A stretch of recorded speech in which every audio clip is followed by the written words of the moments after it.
BJP அவங்க participate பண்ண போகிற 27 தொகுதியோடைய லிஸ்ட்டும் கொடுத்துருக்காங்க.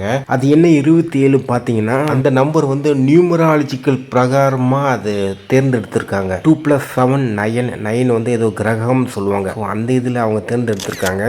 பிஜேபி நிற்க போகிற முக்காவாசி தொகுதியில் டிஎம்கே தான் முன்னாடி 2021 எலெக்ஷனில். இதில் இந்த ராதாபுரம் அந்த இடம் இருக்குது பார்த்தீங்களா, அந்த இடத்துல தான் நயினார் நாகேந்திரன் காம்படிஷன் பண்ண போகிறதாக சொல்கிறாங்க. எப்படி முடிவு ஆயிருக்குன்னு பார்ப்போம்.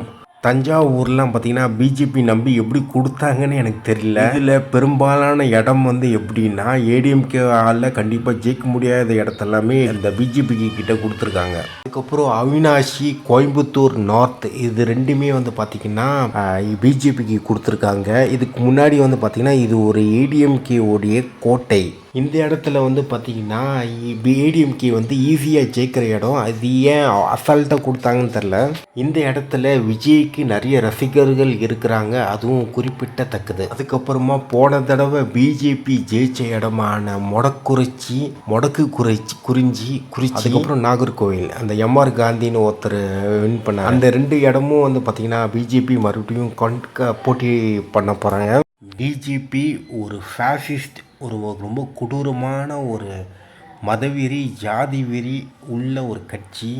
அது தமிழ்நாட்டுக்குள்ளே வர்றது ரொம்ப ஆபத்தான ஒரு விஷயம். இதுதான் நான் சொல்லுவேன்.